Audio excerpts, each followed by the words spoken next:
Thank you. I feel so special. I'm just kidding. It's not for me. Good evening, everybody. How are ya? My name is Amelia Stanley. I'm the Senior Director of Development here at 6th and I. Whether you are here with us in person or watching virtually from home, on behalf of 6th and I and our partner, Politics and Prose, thank you so much for being here with us tonight and for supporting a nonprofit organization and an independent bookstore. For those of you who may be new to 6th and I, this beautiful building dates back to 1908. It was a synagogue for 45 years, then home to an AME church for 50 years, and then it was nearly converted into a nightclub before becoming 6th and I in 2004. For the past 19 years, we have served as a center for arts, entertainment, ideas, and Jewish life. Our aim is to inspire more meaningful and fulfilling lives through an unexpected mix of experiences that embrace the multifaceted identities of everyone we serve. We are thrilled to host this hometown event for Jake Tapper, celebrating the release, okay.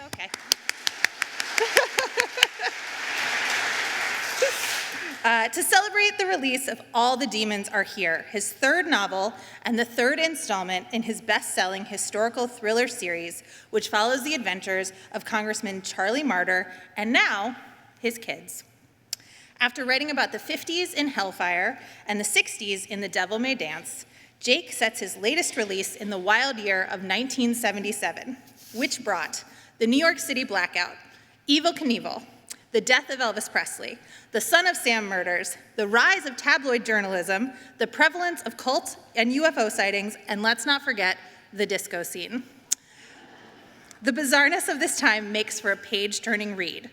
Vanity Fair said that All the Demons Are Here, quote, perfectly scratches an itch for a vicariously time-hopping through the most dramatic pages of US history, with the benefit of having one of our era's most recognizable TV journalists at the helm. As CNN's chief Washington correspondent, Jake Tapper anchors the Emmy Award-winning 2-hour weekday program The Lead and co-hosts the Sunday public affairs show State of the Union. His reporting on the top stories in national and international news, politics, health, money, the environment, sports, and popular culture have been widely respected for over 20 years and add a richness and a depth to his fiction writing. Tonight, Jake Tapper will be in conversation with Kristen Welker. NBC News, there we go. NBC News chief White House correspondent, co-anchor of Weekend Today, and beginning in September, anchor of Meet the Press, which I am very excited for.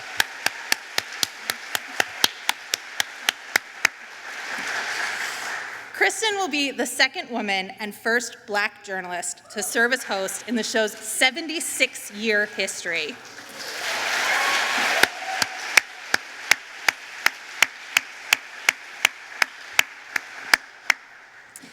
Later in the program, we would love to hear your questions. You'll be invited to line up at the standing microphones in either aisle. Thank you all again, both here and at home, for joining us tonight. And please help me give Jake Tapper and Kristen Welker a warm welcome to 6th and I.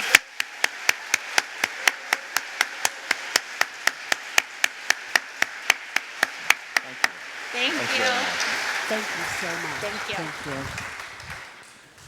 Thank you all so much for being here. And Jake, thank you. Thank you.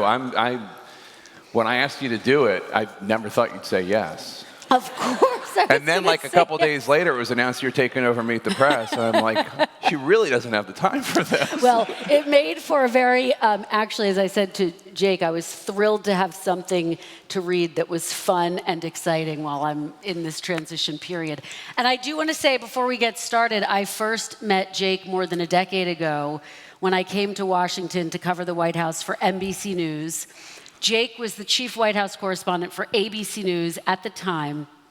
I had just arrived here in Washington, and I was very green. She was so sweet.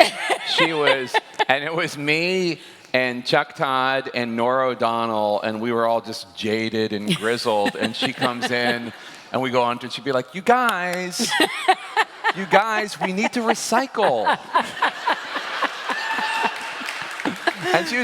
And she's honestly one of the, obviously one of the best journalists in Washington, Thank but you. beyond that, yes. Thank you. But beyond that, Thank you. and what a masterful job she did at that presidential debate Thank also, you, right? That's not Thank easy. you. Not easy at all.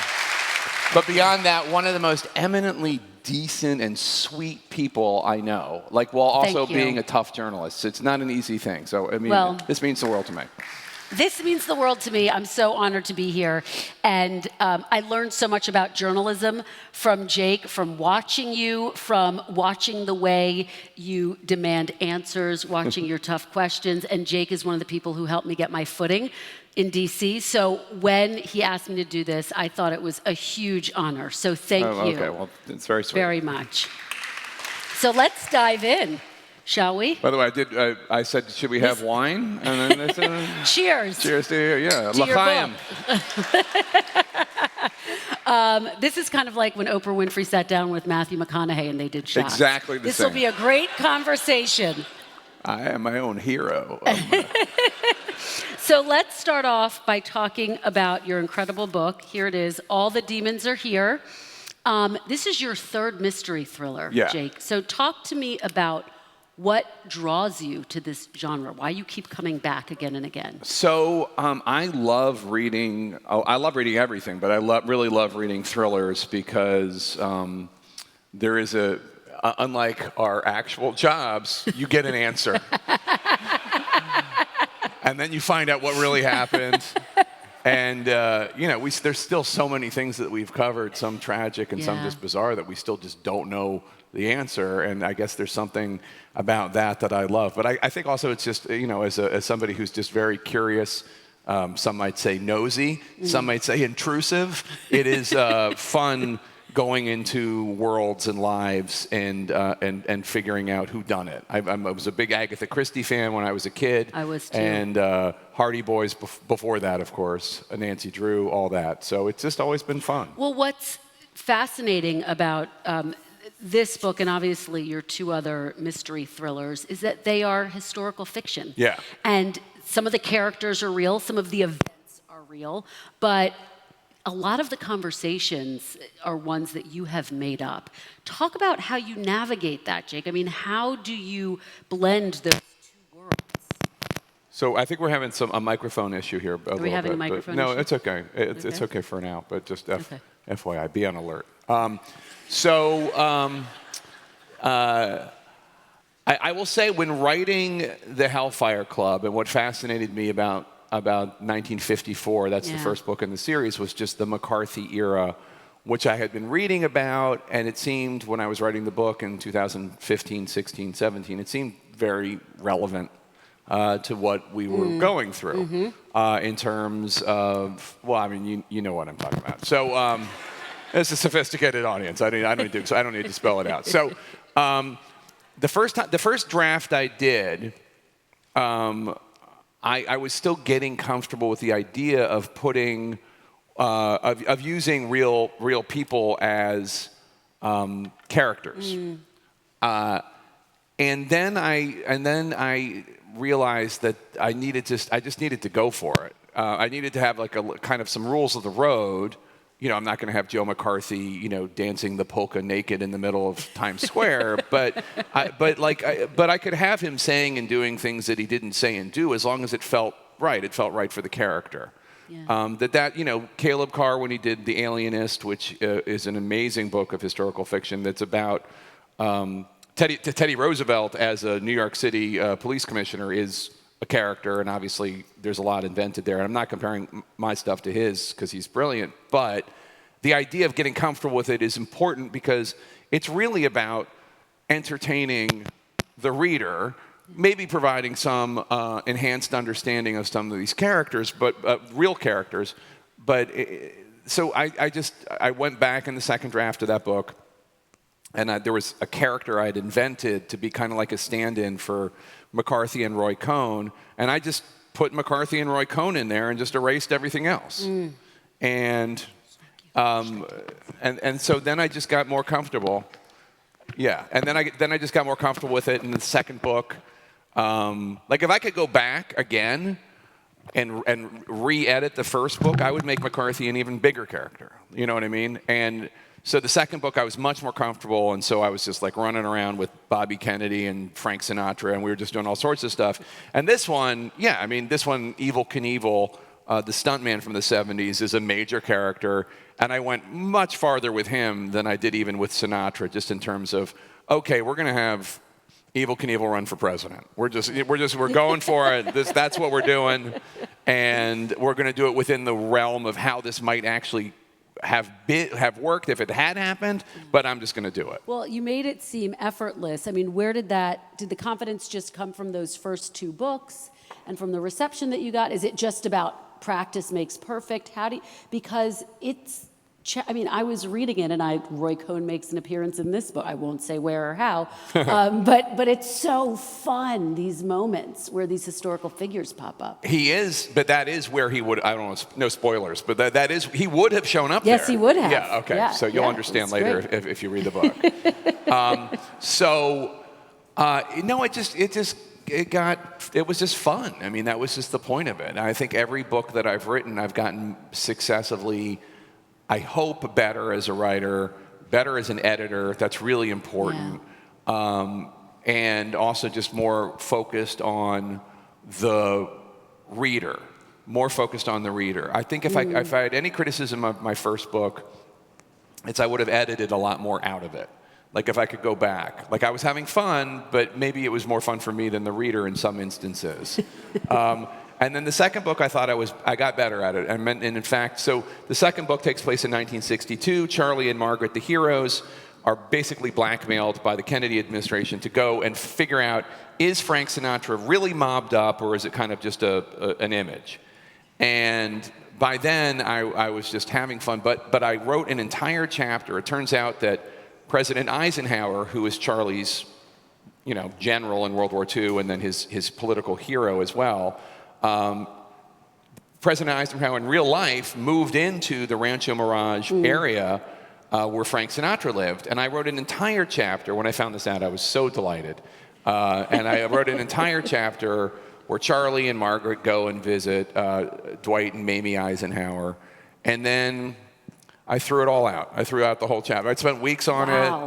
Yeah, just because it didn't advance the plot, except for one phone call he got at the end. And I'm like, I can just stick that at the end of this scene. And this is fun for me, but nothing happens. So I threw it out. And like in this book, I think I got even better. And one thing I will say is I had some great editors. First and foremost, and she's here tonight, Christina Kovac. Will you please stand up? So there she is. So Christina Kovac, who is an editor. An amazing writer and an amazing editor. And she's the first person thanked in the acknowledgments. And she was the first person that all my first drafts, chapter by chapter, would go to her. And she was great. And this is the best quality an editor can have. She had a sharp scythe. And she would just go, and that's what I wanted. And she was very kind about it, but she was there with it, and a fantastic editor. Well, hey, Christina. Cheers to you. That's fantastic. Although I'm sure in some moments painful for you as an author. So much happens in this book, Jake, and I have to ask you the question that everyone was asking me when I heard that I was going to talk to you tonight, which is, how on earth do you find the time? You are so busy. Are you writing down ideas in commercial breaks during the lead? How does this process work? We're fascinated by it. Well, first of all, as you know, commercial breaks are really long. Yeah, well, they're really long. No, when I'm in the middle of a writing project, I go about it in a very organized way, as befits. Somebody. I was a good student in school. I know you were too. She went to Harvard, by the way, just in case. I didn't even bother applying.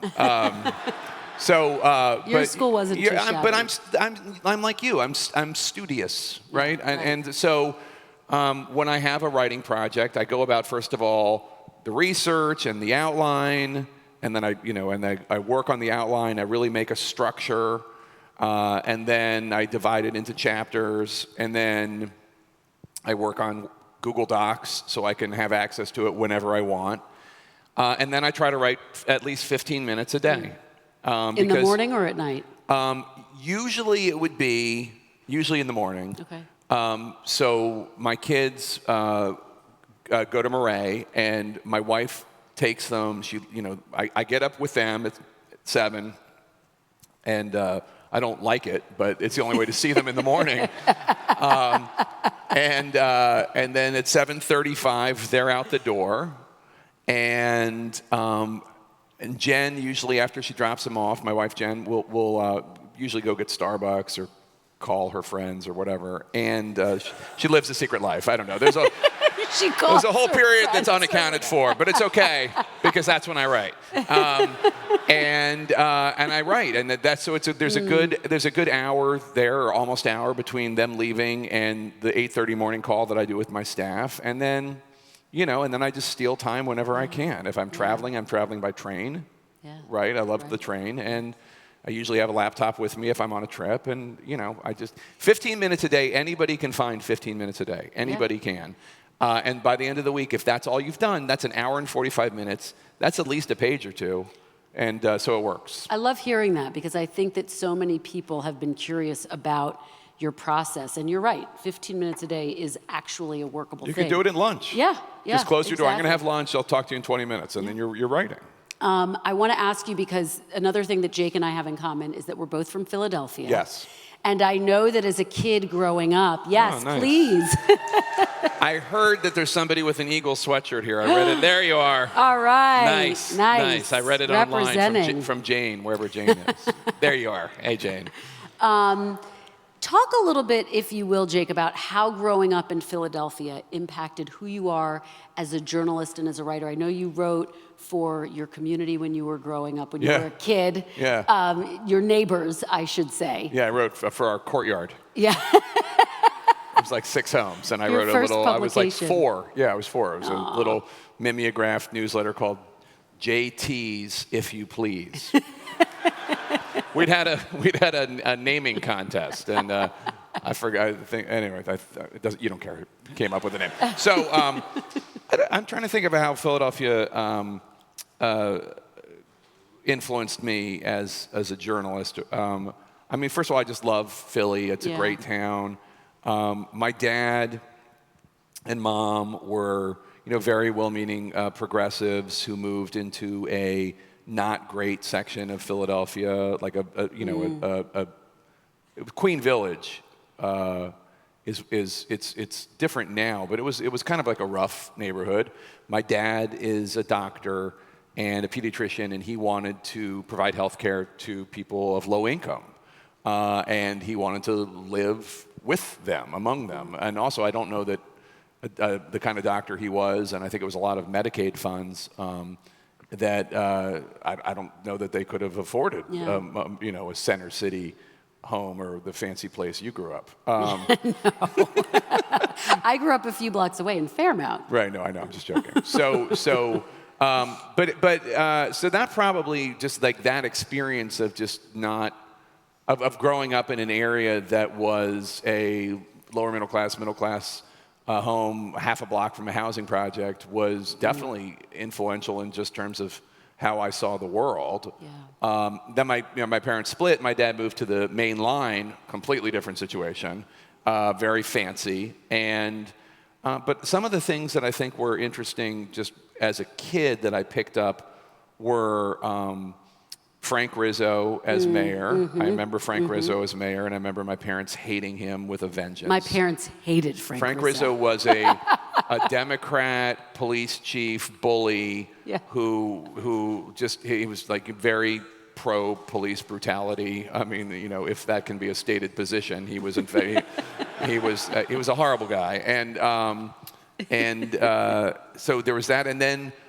Move was this cult in West Philadelphia, and the mayor of Philadelphia at the time, Wilson Goode, I think the city's first black mayor, and Move was a black cult, okayed the dropping of a incendiary device, and it blew up and killed a whole bunch of people and lit up a city block. And so there were just a lot of things going on in Philly in the time that really probably made me a very skeptical person when it came to people in power. Yeah. I think. I mean, it's the first time I've ever been asked that question. And yet, your dream, if you will, one of them was to be a cartoonist. I wanted to. Well, I wanted to be a cartoonist. That's what I wanted to be from the time I loved Charles Schultz. I loved Walt Kelly. I loved Gary Trudeau. I mean, I loved cartoons and comic strips. I did a comic strip for you are too young to remember the South Street Star, but there was a newspaper called the South Street Star. And I vaguely remember it, actually. And it was just a free weekly, and I submitted a comic strip to them called Vacant Lot, which was kind of like an urban Pogo, Pogo the Possum. I don't know how many people here know Pogo, but anyway, and it was one of the great thrills of my life when I called them to tell them like I had more strips coming, whatever, and they realized I was in 8th grade, and I think I was probably talking like this, and that was a real thrill. But I tried to be a cartoonist. I did it in college. I tried to do it a little bit after college. I did have a comic strip once a week for Roll Call for some years, but journalism I just succeeded at that quicker, and it just I was probably better at it. And we're going to delve into the book in a moment, but talk about how you felt when you thought... This really is like Oprah. Oh, thank you. That's a great compliment. Yeah. Talk about how you felt when you first thought, I want to try my hand at writing nonfiction, but how do you... Nonfiction or fiction? Fiction. Yeah. Your first book was nonfiction. Yeah. Writing fiction. How do you get the confidence to start writing books when you've been a journalist for decades? So the process was a little. So because I wanted to be a cartoonist, I also was really entrenched in the world of fiction. The comic strip was fiction. I went to film school for 1 semester, and I wrote screenplays in film school, and then I wrote screenplays after, and then I wrote a novel in my 20s that never. It got me an agent, but it never got published. And so that's what I was doing until my mid-20s. Yeah. I was doing fiction. And then I started doing other kinds of writing that were nonfiction, and that just worked out so much better. And then I did a bunch of freelance, and then Washington City Paper hired me under the late, great David Carr, and then the journalistic career was just going. Yeah. And so then it was just, and this is why whenever anybody says, what's your advice for writers? And I say, write. Writers write. Sit down, write 15 minutes every day. Because I know from the time of that novel that never got published until the time that I started writing The Hellfire Club, which was published in 2018, 20 years passed. 20 years passed. Now, I was doing writing at the time. I was doing nonfiction writing. I wrote 3 nonfiction books, and I was doing journalism. But in terms of fiction and my love of fiction, and when I go home, I do not, unless there's a huge breaking news story, I do not watch the news. I, generally speaking, do not read nonfiction. I mean, I do for work and for research, but as a general rule, I love fiction. And so, that's 20 years that passed. Yeah. And were you and are you, and I know you've said that you feel nervous each time one of these books comes out. I'm very, no, I'm never like, I'm never super, it's just, I'm laughing because right now I'm on Audible, I'm listening to Paul Newman's memoir that came out posthumously. And I didn't realize kind of like what an irascible guy he was. I only just knew him from I didn't see the documentary that Ethan Hawke did. I just know his movie roles, and I just always thought he was just probably this lovely man. And it turns out, like all of us, he's much more complicated. Mm-hmm. And he takes a shot at one of his Yale Drama School classmates, this actor who thought he was just going to be the best Shakespearean actor in the world, and he was 21 and he couldn't wait to take on the world. He was so much better than Pretty Boy Newman and blah, blah, blah. And it's a guy named Sorrel Book, who you probably know better as Boss Hogg from The Dukes of Hazzard. And it was just like a real just unnecessary elbow that Newman gave from the grave. But The only reason I bring it up is because I never had the Sorrel Book confidence about anything I've done, and I know I might give a different impression, but you do sometimes. I know I hear you, but like, and I get confused. And that's a good thing. I get confused when people think that I'm like super confident about everything I do, because that's not how I feel. And in any case, so yeah, no, when one of these books comes out, I get really nervous and I'm really worried, and I hope people like it, and so. Well, as someone who has read this book, people will love this book. It really, truly is a page turner. And so let's delve into the book. So this takes place in the 1970s. 1977. 1977, the grown children of the Marders. So Lucy and Ike. Lucy is an aspiring journalist. She starts working for a tabloid newspaper. Ike is a Marine who's gone AWOL. He's living in Butte, Montana. Who do you identify with more, Jake? Lucy. Or Lucy, with okay. Not even close. Yeah, Lucy. Why? Out of all the Marder family, Charlie is the World War II hero, turned congressman, he's a senator now in this book. Margaret, his brilliant, strong wife, the zoologist, who's pretty flawless. I actually started thinking today, I need to give her a couple flaws, but and then Lucy and Ike is this tough Marine with a complicated relationship with his parents, but especially his dad, and Lucy, who is this idealistic, ambitious journalist, and without question, I identify the most with Lucy. I had help. Christina was amazing, because so the story is written, for people who haven't read it, it alternates chapters, and they're written in first person. So Ike tells his story, and then Lucy tells a story, and back and forth and back and forth. Their stories start together, they meet up in the middle, and then they come together in a big splashy ending with Charlie and Margaret there too. And Charlie and Margaret are in the book throughout. But to write credibly as a 22-year-old woman in 1977 was not like I just got to wake up and do it. Like, I mean, I really had to work on it. I mean, I knew how to like I knew ways to make Ike and Lucy sound like different characters. I gave Lucy a better vocabulary. I curse more. Lucy, because she's a little brainy know-it-all like you and me, like gives a lot of footnotes. She wants people to be, which I love. There's a lot of information here. Yeah. I did that not for editorial reasons. I did it for character reasons. Yeah. Lucy would be giving footnotes. You can hear her voice in the footnotes. This Lucy's giving you footnotes. That's great. Ike doesn't even know what a footnote is. And, but there were things that Christina helped with, there's a phrase when she's talking about, how she could do anything I could do except, in wearing cute boots, which is a turn of phrase that would never occur to me, cute boots. And then that kind of thing was one of the reasons why Christina was such a great editor. And I have, I think it's great to have editors who make the work better, and I have no compunction about letting people know that I had help with things to make it, because it's all about the reader. Yeah. It's all about the reader. I know nothing about motorcycles. This book is all about motorcycles, not in a way that will alienate you if you don't, but like Ike is an expert motorcyclist. He works for Evel Knievel, who's a motorcycle stuntman. Like 3 or 4 scenes in the book involve motorcycle rides that are dramatic. I wrote them for you. You don't have to be a motorcyclist. You don't have to know anything about motorcycles, but you need to believe that Ike does. Right. I can tell you that when you read this book, what kept going through my mind was, how does Jake know so much about motorcycles? This is unbelievable. So it's to an even greater extent than Christina helped me with like getting inside Lucy's mind.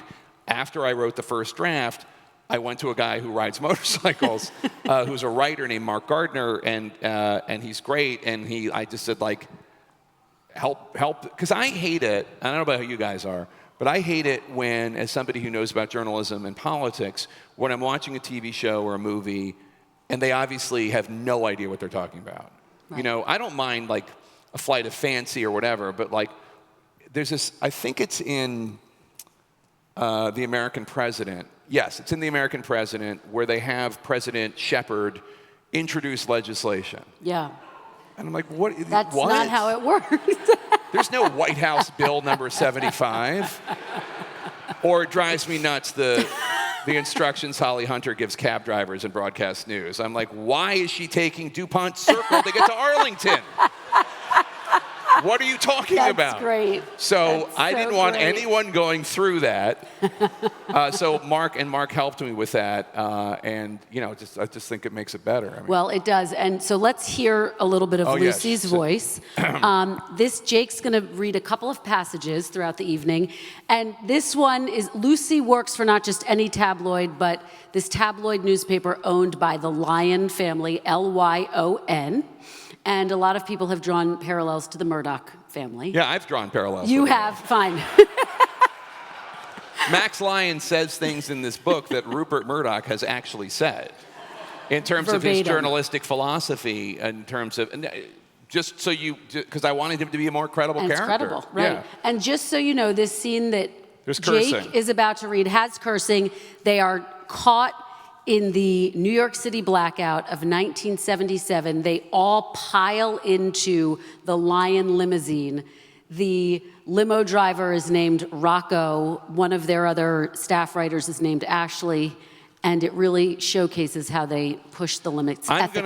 I'm gonna take, just so you know, I'm gonna take some of the curses from R to PG. Just because. Yeah, you can take them to PG. Yeah, because we're in a house of worship. But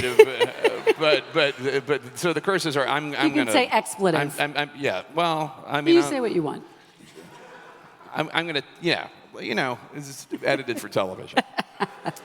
So this is Lucy describing what it's like being in this limousine as they are trying to get to Idlewild to get out of Manhattan during the New York City blackout. The crowds were up ahead was Columbus Circle. The crowds there were more jubilant, but the streets were also more congested, prompting the limo to stop and start, stop and start, stop and start, causing another Max Lyon snarl. That's the patriarch. Move this effing car and get us to the effing bridge right effing now, you effing C.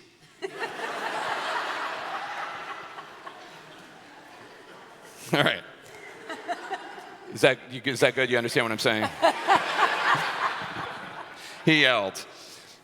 And before any of us knew what was happening, Rocco pulled hard on the wheel, and the limo was slicing through the crowd, and I heard screams and saw a man go over the front bumper and tumble off into the dark, and then we were up on the curb, ramming through a kiosk, wood splintering and spraying, and pushing through Central Park, and in my head, all I could hear was no, no, no, no, no, but no words came out. What fresh hell, Ashley said under her breath. I grabbed her hand in disbelief. The Lion children were impassive, as if it were completely appropriate for Max to demand that his driver plow through crowds. And of course, the driver would do it. This was simply what one did if one was a lion caught in a blackout in Manhattan. One of my favorite passages in the book. It's so powerful and makes the point. This is a family that pushes boundaries ethically, morally, and yet Lucy is intrigued by them. Well, they have made her a star reporter at the Sentinel. She had been at the Washington Star, and the editors there kept taking her scoops and giving them to male reporters. And the editor didn't even know who she was. And then all of a sudden, this fabulously glamorous British family comes in with a newspaper. Remember that Lucy, with a conservative bent. The Marders are, well, at least Charlie Marder is a Republican senator, so that's fine with her. And they're making her a star. She immediately gets assigned to a murder, and it becomes the coverage of a serial killer, and they are propelling her into journalistic stardom, and she worships Woodward and Bernstein, and that's what she wants. Right. And there are scenes where they are amplifying the lead in ways she's not comfortable with. She has this internal struggle, and her parents are kind of a part of this because they have set these ideals for her that she frankly struggles, she feels like she's struggling to live up to. What do you want people to take from her character and from the Lion family? I want people, well, first of all, I just want people to understand Lucy's anguish and her confusion about the situation she's in and why it was so enticing and why she also wants to flee, but she can't. Yeah. She's also falling in love with Max Lyon's oldest son, Harry, who's involved in the newspaper as well. So that's also an enticement. the Lion storyline is also, it's part of Lucy's storyline, but the Lions clearly represent not just the Murdochs, but the tabloidization of news. That happened really to take hold in the 1970s. It is 1977, Murdoch, I think that's when Murdoch took over the New York Post, if not a year before, but it's definitely when the New York Post and the New York Daily News, although they had better journalistic practices, really come to much more prominence because of the Son of Sam murders. It was the Summer of Sam. And newsstand sales are going through the roof. And Max Lion sees what his buddy Rupert is doing up in New York, and he wants that too in Washington, D.C., with a serial killer that they think they have that Lucy is covering. But, I mean, one of the things that is very obvious about tabloid journalism that we see literally today with another defamation lawsuit against Fox is that you can do those things and you can torque the headlines and you can push the truth beyond where the facts are towards an area of like, well, maybe it's this, and only care about ratings or clicks or newsstand sales, but that leads you in one direction, and that's, you know, that direction leads to $787.5 million defamation settlements. Right. You know. And just to follow up on that, a key part of what she wrestles with is that they are stoking racial tensions. Yeah. In their coverage, in the words that they're using. They're running right towards, right. It's 1977. Without giving anything away. So racial tensions are even worse than they are today. And I mean, it feels fine when you look back at 1977, 2023, even though it's not, it seems great.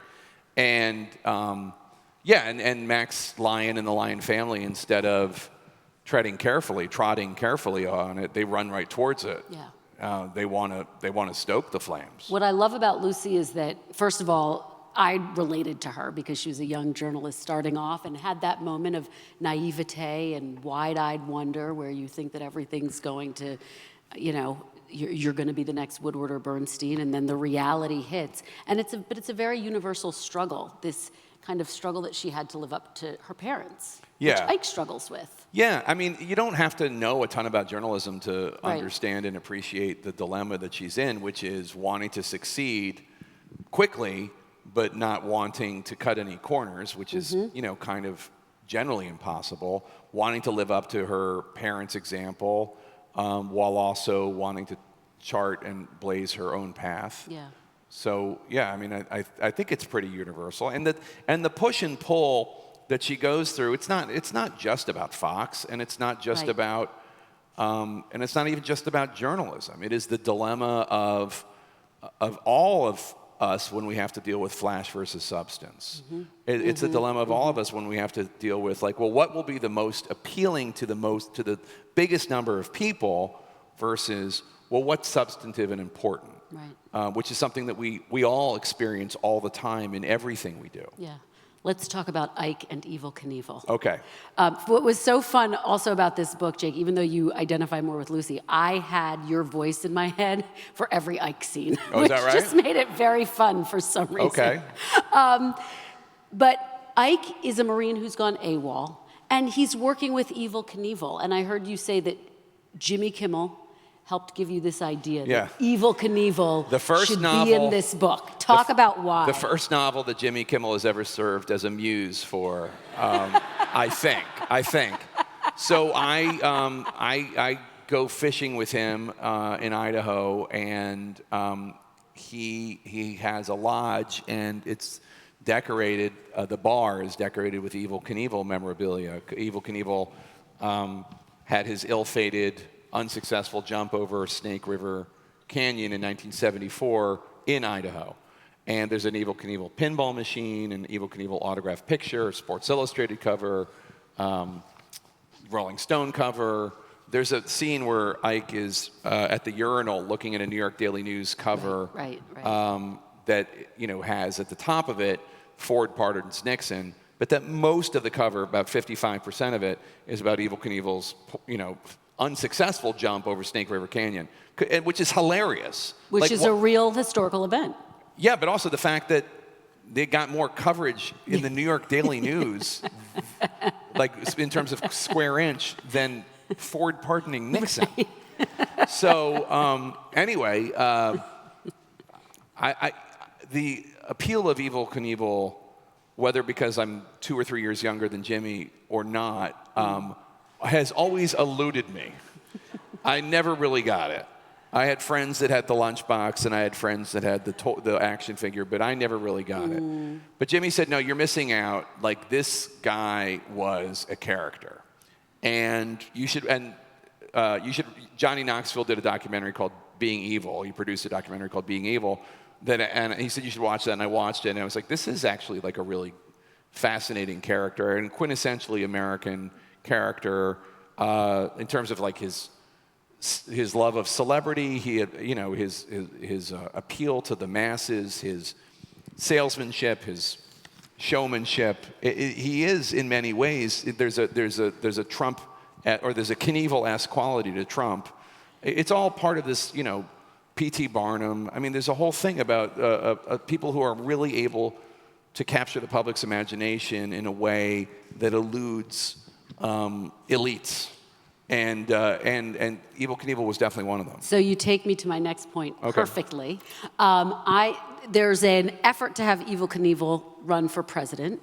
He wants to run for president for a brief period in the book.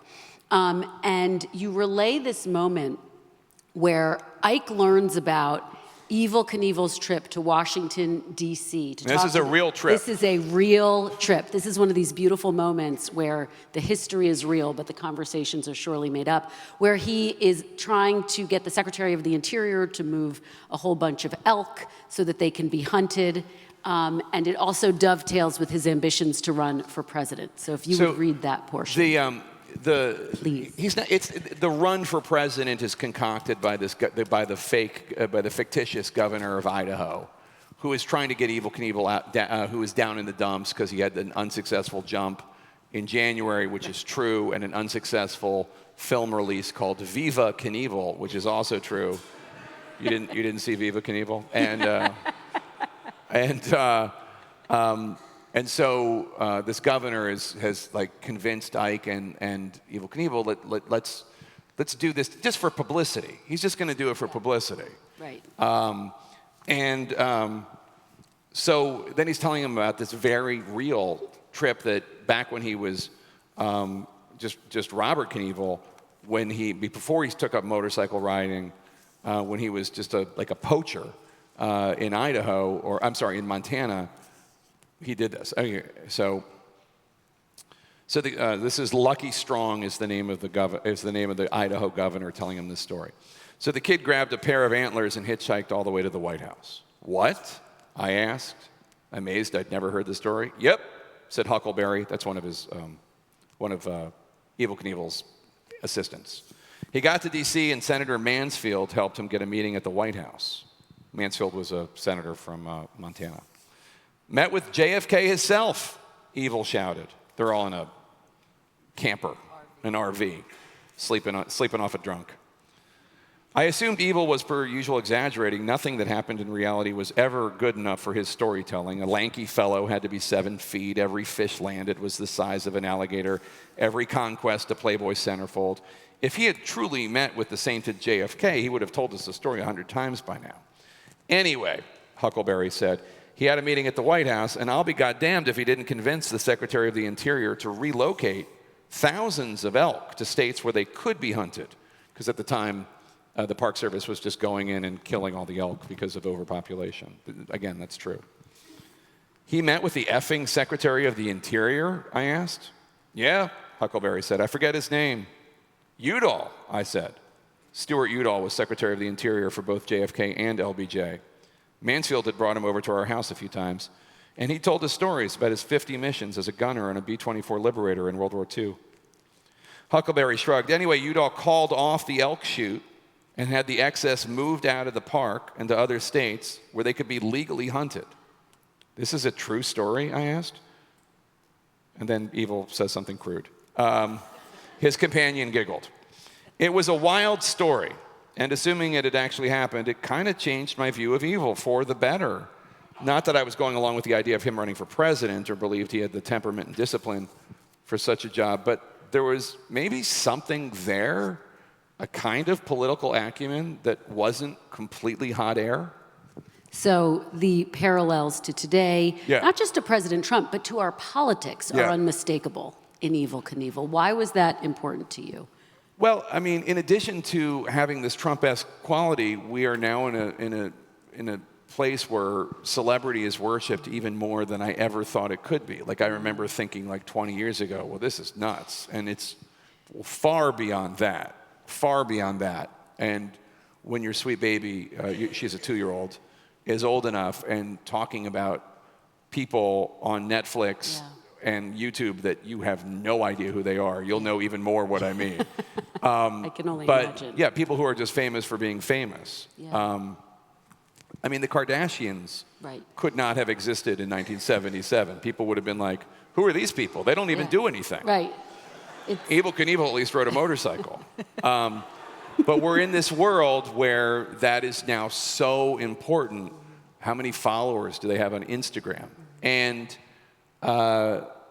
so here is Ike, who is not interested in politics but knows a lot about it because his dad's a senator, kind of impressed that Evel Knievel, back when he was Robert Knievel, was able to actually change policy before he was a celebrity by hitchhiking to Washington, D.C., getting a meeting with the Secretary of the Interior. He never met with JFK.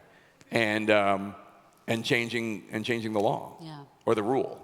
And just to dovetail off of that, if you would read one more short section, Charlie Marder is a moderate Republican. Yeah. He's at a retreat, a Republican retreat, and there's this beautiful scene that, again, could have been written today. So Charlie is for anybody who didn't read the first or second book. So Charlie's he's a New York City Republican who gets to Congress in 1954, and he's a Republican, but he's like a Rockefeller Republican, a Dewey Republican, a Eisenhower Republican, and remember that Nixon was a moderate Republican. People forget that because he was a criminal, but he was a moderate Republican. He started the EPA, and a whole bunch of other things. So Charlie, who didn't like Nixon and on the House Judiciary Committee voted to impeach him, liked Ford, liked Rockefeller. They're at this Republican retreat where the party is trying to figure out what to do next, where to go next after this horrible experience with Nixon. So he's at this retreat, and it's a completely fictitious retreat on a completely fictitious island. So because I'm making it up, I put everyone there. So he's at the table with the moderates. There's a table, Reagan's at one table, a bunch of conservative journalists are at another, and Ike is just kind of, oh no, this is Margaret. Lucy. This is Lucy. Lucy's she goes with her parents to this retreat. They were a sweet but sorry bunch, the Republican moderates. Dad, Howard Baker, George H.W. Bush, Nelson Rockefeller, Senators Charles Mathias of Maryland and Ed Brooke of Massachusetts, the only non-Caucasian in the room. They were all smiley and friendly enough, but the mood was funereal compared to Reagan's lively gang across the room where there was raucous laughter and literal backslapping. The last time Dad and these men had been at this event, they'd still had hope their moderate hero, President Ford, would win in November. I feel like you're sitting there with them. The description's so great, Jake, but it also is so emblematic of what's happening inside the Republican Party right now, this struggle between the moderates and conservatives, the Trump supporters. Yeah, they thought they were outnumbered then. Right. Right? I mean, what did you have in your head as you were writing that? Well, I was just thinking about the push and pull of moderate Republicans versus conservative Republicans that was going on in the party there, because it's with Reagan. The last conservative nominee was Goldwater, and that was an abject failure. but it's with Reagan that conservative Republicans are able to achieve. But it's not the same struggle that we see going on in the Republican Party today, because the real struggle is Republicans who believe in democracy and Republicans who do not believe in democracy. Republicans who believe in conservatism and, free and fair elections, and conservatives and Republicans who are allegiant to Donald Trump and MAGA. And so it's that part's very different. Yeah. And when you think about what's happening today, for example, in the Republican primary, where we see, all of these candidates facing off against former President Trump, he has a strong lead in the polls. I mean, do you feel like this is history repeating itself? Do you feel like we're witnessing a repeat of 2016, or are there some big differences for you? I mean, obviously there are some differences right now. Yeah, I mean, the parallel's not with my book. The parallel's not 1977. The more recent parallel would be 2016. Right, but the difference is that Trump has a much firmer hold on the Republican Party, especially Republican officials, than he did in 2016. And I mean, I still remember, I was talking the other day about the first time I really delivered a monologue in which I tried to explain to viewers that you can assert what a fact is, and that's not anti-Trump. It's just this is not true. And the first time I really did it in a specific way that was discreet and just focused on this was in May 2016, when he was alleging that Ted Cruz's dad played a role in the Kennedy assassination, which again is just nuts. It's just crazy. I remember David Pecker at the National Enquirer was helping with this stuff. And at the time it was I said something like, this is not a pro-Cruz statement, it's not an anti-Trump statement, it's a pro-truth statement. So at the time there were still, Paul Ryan, Speaker Ryan was still saying he wasn't going to endorse him necessarily, and I just think there are many more Republicans that are just resigned to I'm not going to say anything. I'm not going to speak up. Interesting. Right, at that part, we have seen that there are so far at least, a number of the people running against him. Only 3 are really firmly saying what they actually think: Asa Hutchinson, Will Hurd, and Chris Christie. Right. Yeah. When you think about the possibility of a Biden-Trump rematch, what do you think that looks like, Jake? It's so exciting, isn't it? Who doesn't want to live through that again? Can we bring back COVID? I mean, I think this isn't being televised, right? So this is likely what we're going to see. Yeah. Right. Right. It seems like it. Except, Biden and Trump are both 4 years older. So, I think that's what we're going to see. Yeah. And I'm going to hold my tongue on this one. Okay, go ahead. Okay.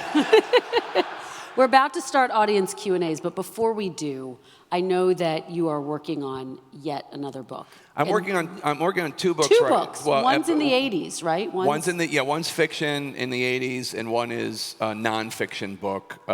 Because I haven't written a nonfiction book in 11 years, and it's about the prosecution of a terrorist. But what's interesting about it is this terrorist gets caught, and then these people in the Justice Department have to then figure out how to put him in jail. He's just caught not doing anything. He's just caught. He says, I'm Al-Qaeda, and he gets picked up by European police. Where does he get picked up? On a cruise ship. Not on a cruise ship. A cruise ship that has been commandeered by Berlusconi to help with the refugee crisis right after the Arab Spring. And he approaches an Italian guard on this cruise ship, asks for some water. The guard notices that he has bullet wounds. He says, yes, well, I'm in Al-Qaeda. And it goes from there. But and the prosecutors in New York go there, they talk to him, they figure out who he is. Yeah, we know who this guy is. He says he killed Americans in Afghanistan. And now they have to now they have to figure out how to prove it. Because this is when Obama was trying to close Gitmo. Right. And so the questions, the alternatives were this. The Italians were going to let him loose, which they did not want. Right. Because he was a terrorist. They could put him in Gitmo, but Obama wanted to close Gitmo. Or they could try him in the American justice system, which Obama was confident could solve this problem. And so these guys had to figure out how to prove this case, and it's just wild. Have you been working on this book since the Obama? Like, did you first get the seeds in the Obama when we were covering this? In the Obama administration? I was at my son's paintball birthday party in October, and because it's so far out in Virginia, like I provide pizza and beer for the moms and dads, and one of his friends' dads was one of these lawyers. Wow. And he didn't pitch it to me. We were just shooting the breeze about The Outpost, the Afghanistan book I wrote, and I was just complaining about how difficult it is to get records from the Pentagon because they don't keep records for anything. Yeah. I mean, they keep records for the stupid stuff, but there's no narrative of what it's like to work in this valley and try to, win over the populace. And he's like, tell me about it. And then he's telling me about like a much worse experience than I had trying to write a book. That's a great story. Yeah. All right, I want to make sure we have time for audience questions. Yes. If you all would line up. And while you're lining up, let me ask you one, Jake, that was sent in virtually. This is from Tom in Washington, who says, you're a practiced journalist, author, and cartoonist. Is there a storytelling medium you haven't tried yet but want to? Yes, definitely. We got lots of questions. We are talking to, before the writer's strike, we were having conversations about turning The Devil May Dance, my last book, into a streaming TV series with Kristen Slater as Charlie. And we were talking to a big executive producer and a big streamer, and it was really exciting. So TV, TV drama, That's exciting. I haven't done. Yeah, so, I need Sarandos and Zaslav and these guys to settle the strike so we can get to work. And then I would like to do a graphic novel at some point, but God, that's so much work. Yeah. I'm so challenged. But I do think it would be, I do think a graphic novel at some point. I've given myself like 20 years. So wish me luck. It might take that long. No, seriously. Okay, why don't you go first, sir? Hello. It's an honor to have you both here. Jake, you were kind of a minor character in the Clinton impeachment. Yes. I have a copy of that city paper, Oh, that do article you wrote. I only have one. Yeah, I only have one. I went back and reread that article, and then I read the article about how you and Miss Lewinsky reconnected and talked about that, because her produced mini-series movie about the impeachment had just come out. Yeah. But I would love to just hear you in person just talk about December 1997 and the rest of it. Jake had a date with Monica Lewinsky. I had it, if you don't know this, and you can find the article on Washington City Papers archives. If you just Google, I dated Monica Lewinsky, Jake Tapper, it will come up. We were making fun of, David Carr and I were making fun of the tabloid coverage of the Lewinsky scandal within a week of it happening. So there's nothing salacious about the date. I met her at a party at Stetson's, and we went out for dinner, and it was all nice and G-rated. And then I went to, somebody's laughing over there, and then I went scuba diving with my dad, and like on the way back, I picked up a newspaper, the Caymanian Compass. We were in Little Cayman, and I couldn't believe that there was this AP story about President Clinton having an affair with this young woman I'd gone on a date with like a month and a half before. Wow. And then I came back and I wrote this story, and the story is basically a defense of Monica and an indictment of the coverage and how giddy everybody was at the time. Yeah. And and I felt really bad for her, and I still to this day feel bad for her. Like, I don't know why it's the Lewinsky scandal. She wasn't married, and she hadn't sworn on the Constitution to anything. So anyway, we do stay in touch. She's a lovely person. She gives interesting speeches. She talks about cyberbullying. She did a cool documentary for HBO. And when they did American Crime Story, the Clinton impeachment, they hired this way too good-looking guy to play me, and it's a scene that doesn't even belong in it. It's just the Ryan Murphy, who does the American Crime Story stuff. He loved there was the fact that like Brett Kavanaugh was an aide, and he sprinkled little people that would become names later. And I had this scene, and it's, very good-looking actor. But anyway, she's a great person, and she didn't deserve that. Yeah, and I think I love that you highlight that she's been so outspoken about bullying and online bullying. I think that's so important for a lot of people. She's cool. Hey, Jane. Hey, what's going on? How you doing? I was interested. This is the first fiction book you've written about events that took place that you probably remember somewhat, that you remember as a little kid. What was it like to go back and think about those events that you might have remembered seeing on TV or seeing in the newspaper, and then be like, oh, this is what actually happened? It's a great question, because obviously, so I'm born in 1969, so I was 8 for most of the events in this, and I don't remember most of them. I remember Elvis dying. I was a big fan of Elvis. Ike's love of Elvis is my love of Elvis.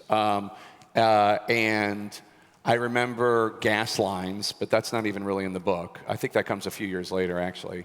I remember disco. We had disco parties in our grade school, but that's it.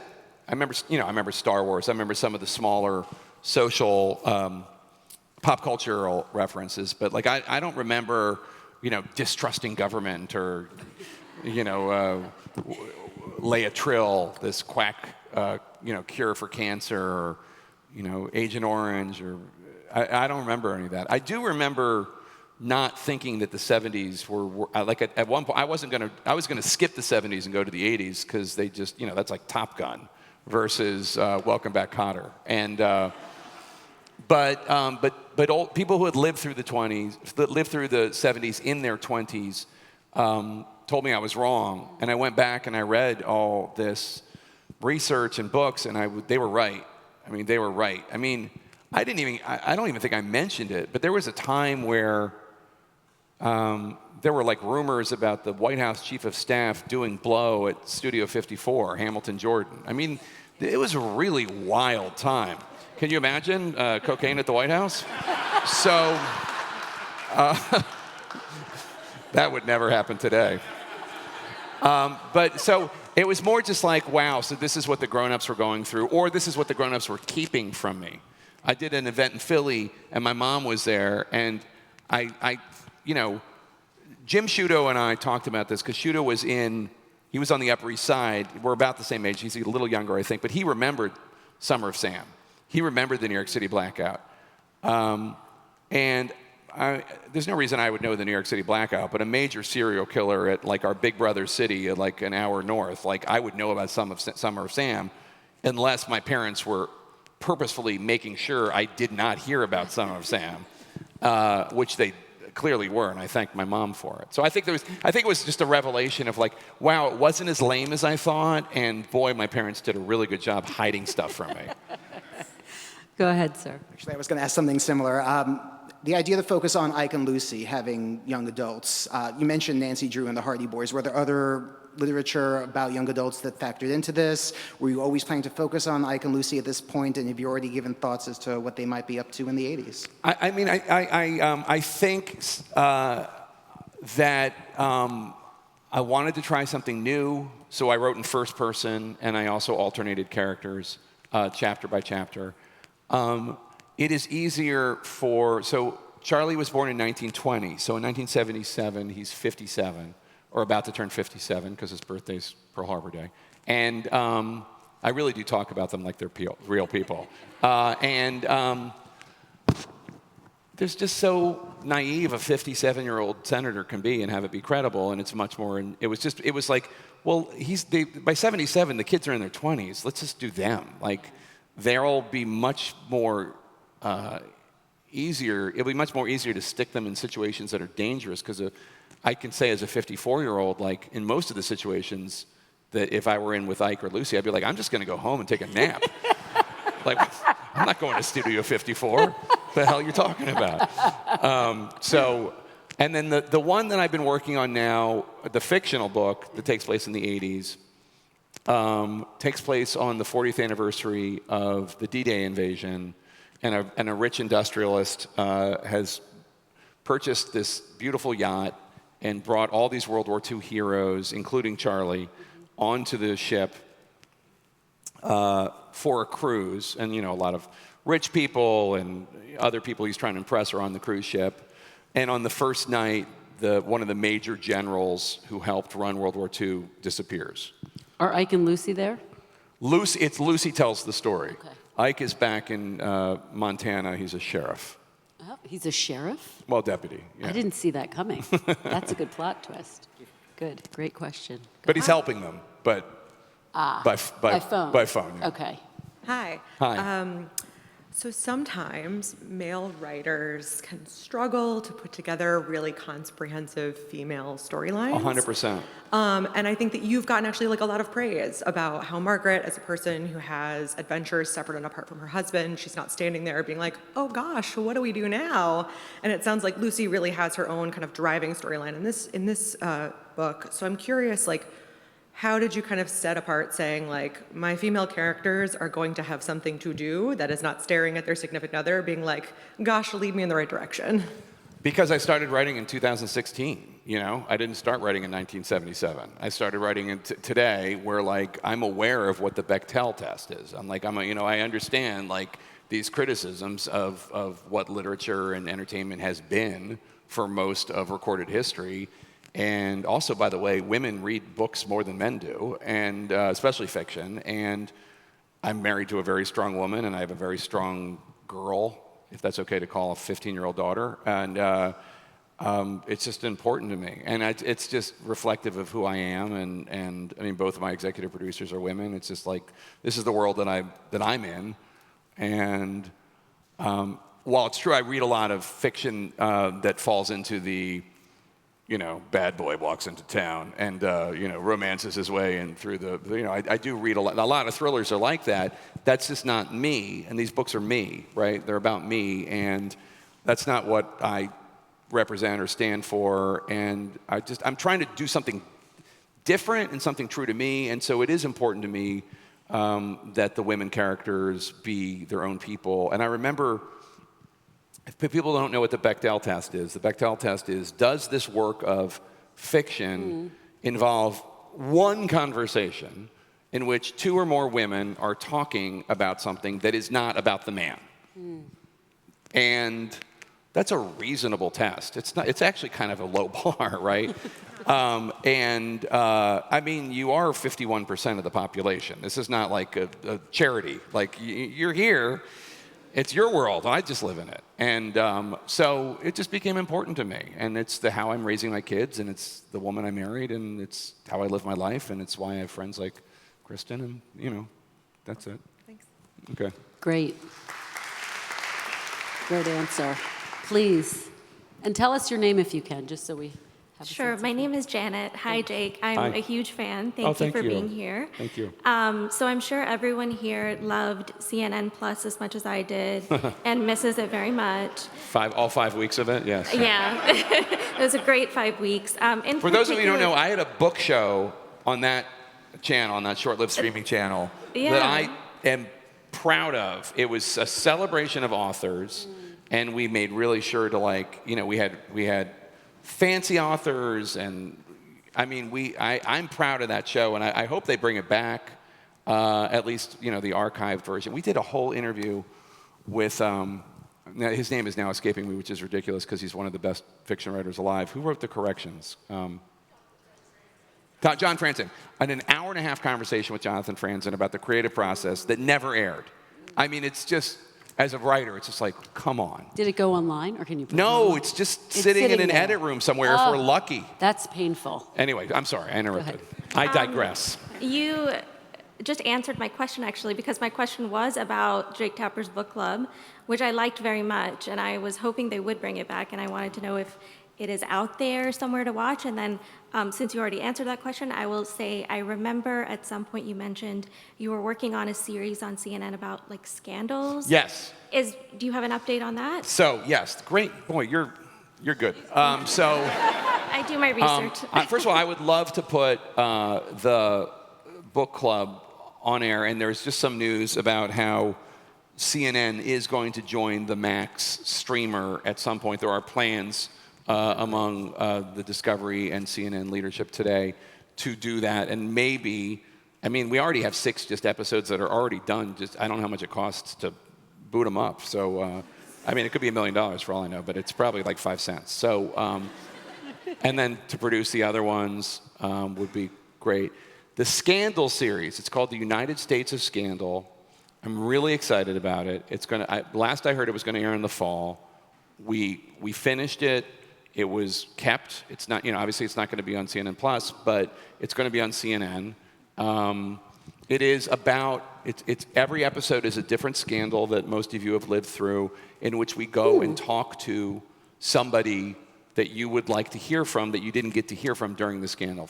I'll give you one example. We tell you the Blagojevich scandal with an interview with Rod Blagojevich. We tell you, I'll give you more than one example. We tell you the Valerie Plame scandal with an interview with Valerie Plame. Wow. Is We this tell you the weeknights or weekends? It'll be like Sundays, I think, probably. Feels like, yeah. We tell you the John Edwards scandal by interviewing his girlfriend, Riel Hunter. Wow. Like, it's bringing the humanity of, okay, we all know what we saw when this happened, and we'll tell the story, but like, what was it like for this person who wasn't talking to the press at the time? So that's going to air in the fall, I hope. And you do all these interviews, Jake? Yeah, well, with the big folks, yeah. Right. Incredible. Great. And they did an incredible job. It sounds fantastic. They had a Hollywood production company do it, and it was just like really. It sounds wonderful. Yeah, catering, all that. We have just a few minutes, so we can quickly take these final 3 questions. Okay, Great. final 3 Wonderful. questions. Let's go, Birds. Eagles jersey. Let's go. I feel good about if that your question is. I feel better about the Birds than I do about any other Philadelphia team. So you're on something. My name's Steven. So a Philly question, we'll end it very quickly, but I thought of a book question. So I'm big into music guy, DJ all the time, and when you were talking about putting real characters in fictional positions, I was thinking about when people use licks or hooks of songs to create, like interpolate or copy or sample other songs. Oh, that's interesting. So when you make books about the 80s or the 90s, however far long you go, do you have to send this book to a lawyer going, if this person comes back and goes, I never said that, and then take you to court about it, like libel or slander? Oh, the lawyers go through everything. Yeah. The lawyers go through everything to make sure that they don't get sued. So in the first book, it's 1954, so everyone's dead. But I did wonder, like, are the grandkids of Senator Kefauver going to reach out to me and say, why did you have to portray my grandfather as a drinker? Even though he was obviously. Did you ever hesitate in writing something, going, maybe I don't want to get in trouble for it? No. Okay. But if it's true. Right. And that's the thing. Like, that's why I would never have any of these real life people do anything I don't think you could actually have them do in real life. Like, that's untrue to their character. But yeah, no, lawyers are very involved. I'll tell you a funny story though, which has to do, because you brought up music. So when I wrote the first book, and also when I wrote the Afghanistan book, lawyers are really tough when it comes to even like 2 sentences from a song, even 2 lines from a song. They're like, you can use 1.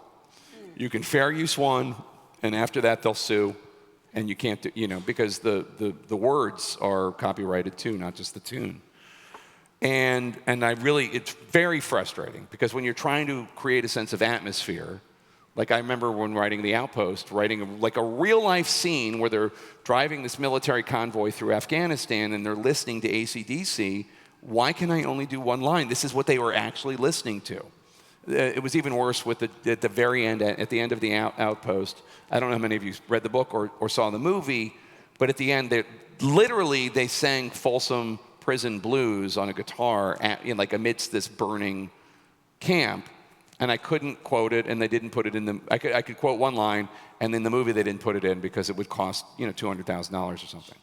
So the second book is about the Rat Pack, and one of the climactic scenes is Frank Sinatra singing this song called "The Devil May Dance," and I did the whole song. And the lawyers call me, and they're like, what are you doing? You have the entire song. I said, I made it all up. There is no song called The Devil May Dance. I assume you Googled it and couldn't find it. There's no such song. I made that up. I made up the Tijuana song that takes place on Tom Sawyer's Island. I made up this, and they're like, oh, thank you. So far, though, I'm trying to think. So Evel Knievel is not alive, and his son Robbie just passed away tragically earlier this year. But generally speaking, a lot of these people, like, they're used to their famous loved ones appearing in fiction or nonfiction, and they've just kind of resigned themselves. But you're right; it could get risky in the 80s and 90s. You're right. Yeah. So no one's ever contacted you and said, no, I wondered if I was this. going to hear from the Sinatra daughters after The Devil May Dance, because they're on Twitter. Yeah. And I honestly think that they're just so used to it. Yeah. Who cares? Yeah. You know? Yeah. Great question. And your prediction for the Birds. Realistic prediction. I mean, I think we're going to win the Super Bowl. I mean, Yes. Please. now that Gannon's gone, that's our defensive coordinator, who's now in Arizona. And to hell with him. All right, so. My name is Sue, and I really, really, really miss State of the Cartoonian. Oh, thank you. Oh, so good. Can you bring it back, please? So State of the Cartoonian I started State of the Union in 2015, and the executive producer at the time, Katie Hinman, who I've known since 2003 at ABC News, she's still at CNN, thankfully, convinced me to do an animated political cartoon at the end of every episode. And I'll tell you why I stopped. I stopped for two reasons. One, the best political cartoons are hard-hitting and opinionated and edgy, and I couldn't do that doing what I do. You know, I had to pull punches. They weren't good political cartoons. They were Disney political cartoons, like in my mind. They were also very, very time-consuming. It took a long time to do it. And then the third reason is, and this is before we learned about the Ukraine impeachment news, even before the impeachment in 2018, 19, I think, it just stopped being funny. Like, there was nothing funny in it anymore, and it just was depressing. But I hear you. I hear what you're saying. I've heard that before on this tour, so I'm with you. I miss it. Well, and a couple of political cartoonists just got fired again. I know. We were going to cover that on the show today, and we didn't. We'll cover it tomorrow. I know it's depressing. But those guys, Joel Pett and Jack Oman, these were hard-hitting, tough political cartoonists, and they make what I would do. You know, maybe when I retire, I'll become a political cartoonist and just unleash. That'll work. I hope I live long enough. Okay. Fantastic question. Last but not least. Hi, I'm Henry. I'm from Princeton, New Jersey. Hi. Hi. So we know that this book is a work of fiction, but every good work of fiction has some truth in it. Sure. What is some truth in your book that you want us to take away about this country, about your worldview, and about the world in general?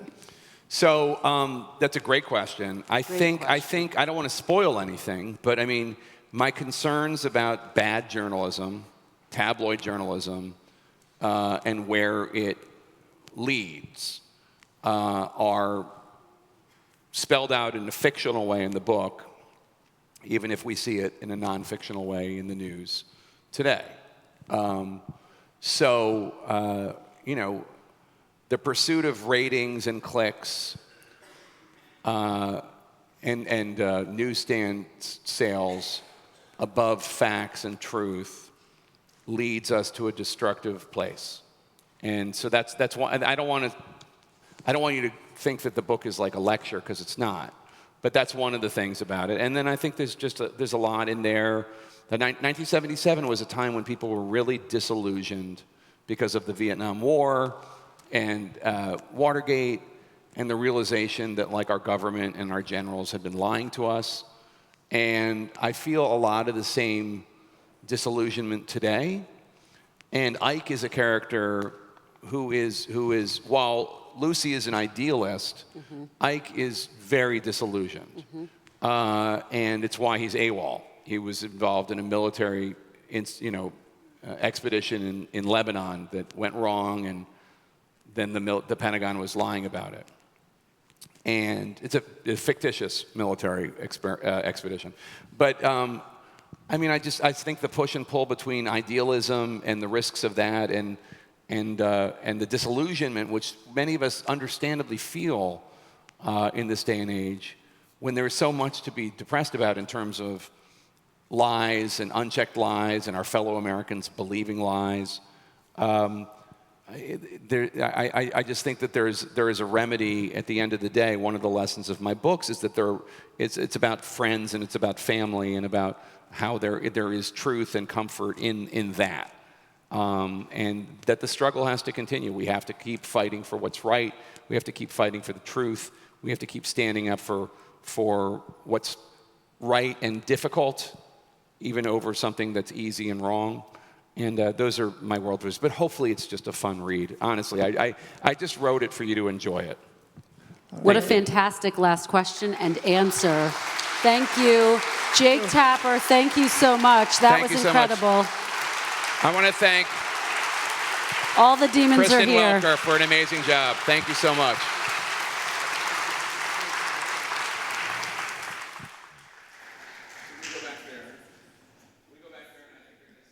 We'll sign some books. I'll sign some books. She can go home. Thank you.